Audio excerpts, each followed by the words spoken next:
নমস্কার, দেখছেন রিপাবলিক বাংলা। আপনাদের সঙ্গে আমি সৃজিতা। প্রত্যেক দিনের মতো দিনের শেষে আজকে কোথায় এসেছি, কোন বিধানসভা কেন্দ্রে যদি আপনাদের সেটা বলি তাহলে বলতে হয় আমি এখন রয়েছি একেবারে খাস কলকাতায়, বা বলা যেতে পারে মধ্য কলকাতায়। অফিস, পাড়া, কোর্ট সবকিছু রয়েছে এখানে। যদি বুঝতে না পারেন তাহলে বলে দিই, আমি রয়েছে এই মুহূর্তে চৌরঙ্গী বিধানসভা কেন্দ্রে। চৌরঙ্গের ইতিহাস যদি আপনারা দেখেন, এর আগে নাম ভিন্ন ছিল, কিন্তু এই চৌরঙ্গিতে ভরা বাম আমলেও সেখানে তারা দাঁত ফোটাতে পারেন।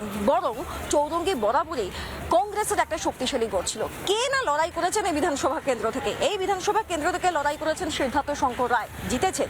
এই বিধানসভা কেন্দ্র থেকে লড়াই করেছেন ডক্টর বিধান রায়, এবং আপনারা জানেন যে এরা দুজনেই মুখ্যমন্ত্রী থেকেছেন আমাদের রাজ্যে। এবার সেই বিধানসভা কেন্দ্রে আগামী 2026-এর নির্বাচনে কি হতে চলেছে, কারা প্রার্থী এবং কোন প্রার্থীর কাছে আমি আজকে পৌঁছে গেছি, এই প্রার্থীর জন্যই কি এইবার বিধানসভা নির্বাচনের ফলাফল ওলটপালট হয়ে যেতে পারে। কোন প্রার্থীর কাছে যাচ্ছি আগেই বলবো না, চলুন দেখে নিই।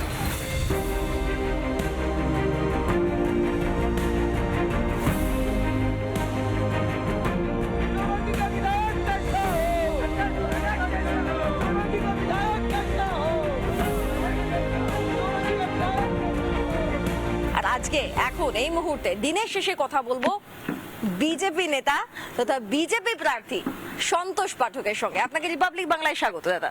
সবাইকে ধন্যবাদ, প্রণাম। আচ্ছা, বিজেপি প্রার্থীর সঙ্গে কথা বলবো, তবে তার আগে একটু ব্যক্তি সন্তোষ পাঠকের সঙ্গে কথা বলি। আপনি দীর্ঘদিন তো সোমেন মিত্রের সঙ্গেও থেকেছেন কংগ্রেসে, দীর্ঘদিন মানে দশকের পর দশক। নতুন একটা দলে যোগদান করা, নতুন সংগঠন, এই অভিজ্ঞতাটা কেমন? 2 সপ্তাহ তো হয়েছে বোধহয় মোটামুটি।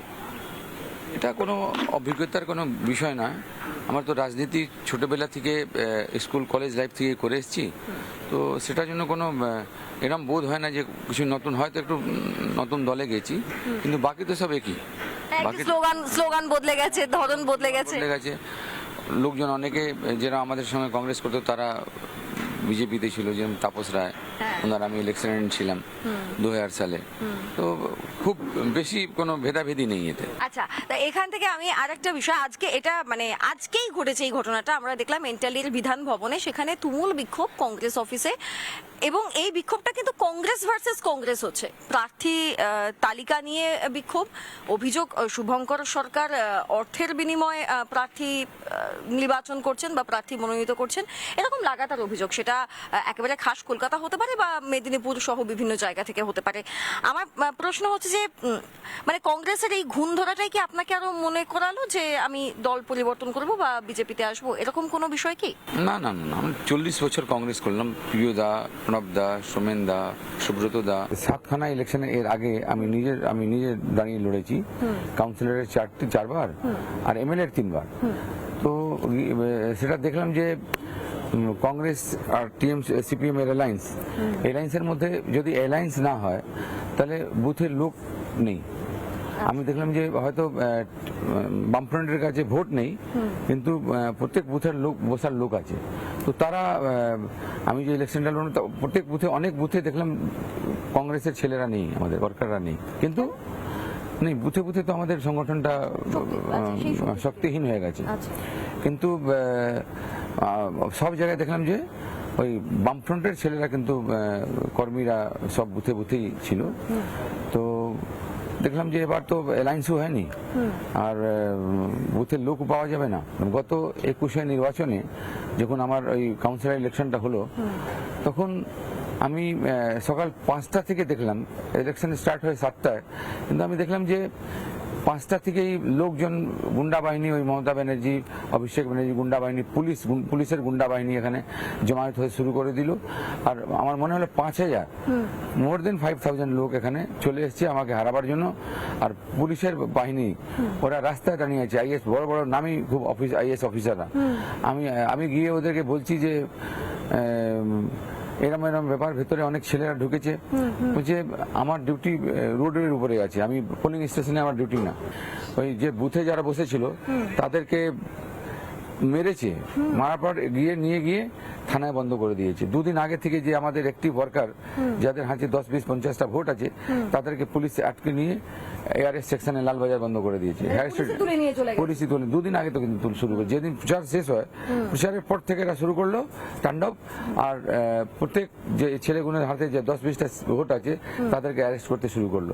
কালে আমার এই ওয়ার্ডে 40,000 ভোটার ছিল, তার মধ্যে 6,000 ছিল ওই গুজরাটি ভোটার, মারওয়াড়ি ভোটাররাও ছিলেন, তারপরে পাঞ্জাবিরাও ছিলেন, উড়িয়া ভাইরা ছিলেন, উৎকলবাসীরা ছিলেন। তো তারা কিন্তু ওই গুজরাটিরা সব চলে গেছে এখান থেকে, বেশিরভাগ চলে গেছে ওই টালিগঞ্জ বা ভবানীপুর ওদিকে চলে গেছে। তো তাদের সঙ্গে কথা বলে যে আমি বুঝলাম যে ওরা তো একটু ব্যবসার জন্য ভয় পায়, কিন্তু ভেতরে ভেতরে ভোট বিজেপিকে ওরা দেব। হ্যাঁ, ওরা খুব। আমি একটু আপনাকে বাধা দিচ্ছি, আপনি যখন গুজরাটি প্রসঙ্গটা বললেন, আমি কেন বাধা দিচ্ছি, মহুয়া মৈত্র সাংসদ তিনি তো মাঝে মাঝেই নানা কথা বলেন, যেমন বলেন যে টিএমসি কে ভোট না দিলে বাঙালি নয়। বিষয় হচ্ছে পশ্চিমবঙ্গে সমস্ত ধরনের মানুষ বসবাস করে এবং বাঙালি বসবাস করে, সবাই বসবাস করে। যাই হোক, তিনি সম্প্রতি আরেকটা কথা বলেছেন যে গুজরাটিদের কি অবদান থেকেছে আমাদের দেশকে স্বাধীন করাতে, এই মন্তব্যটা তিনি বাংলায় বসে বলছেন। তাহলে বাংলার যারা গুজরাটি মানুষ রয়েছেন, ইভেন ভবানীপুর আপনি নিজে বললেন, তাহলে সেই মানুষগুলো আর গিয়ে তৃণমূল কংগ্রেসকে ভোট দেবে? আমি তো ওই মহুয়া আমাদের সঙ্গে অনেক আগে একসঙ্গে আমরা রাজনীতি করতাম, আমার এখানে খুবই আসতো, আর এটা নিয়ে আমাকে মেসেজও করেছে মহুয়া মিত্র। তো ও তো শিক্ষিত মহিলা, ও যদি এরম বলে তাহলে খুব দুঃখের বিষয়।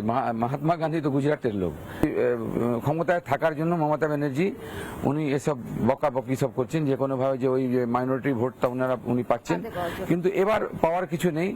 আর আমাদের দলের যে সিদ্ধান্ত, যা আমি বেশি দিন তো হয়নি, কিন্তু আমি জিজ্ঞেস করলাম অনেক আমাদের নেতাদের থেকে, তার বলে যে আমরা তো মুসলিম ভাইদের বিরোধী না, আর এই আমার পাশে ভাইটা বসে আছে এই অনেক দিন ধরে বিজেপি করে, দীর্ঘদিন ধরে বিজেপি কথা বলবো। তবে আমরা পরের পয়েন্টে যাওয়ার আগে একবার মহুয়া মৈত্র এই গুজরাটিদের প্রসঙ্গে ঠিক কি বলেছেন একবার সেটা আপনারা শুনে নিন, তারপরে আসছে।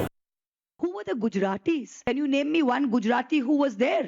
Apart from your big hero, Veer Savarkar, who only wanted to sit and write apology letters. Please let us know. Please let us know. We led the war on independence against the British. Who were the Gujaratis? When you go to Kalapani, who do you see? Can you name me one Gujarati who was there? নানা ধরনের content দেখার জন্য like করুন, share করুন আমাদের Facebook page, subscribe করুন আমাদের YouTube channel. পাশাপাশি অন্যান্য ব্রেকিং নিউজের জন্য অবশ্যই চোখ রাখুন রিপাবলিক বাংলায়।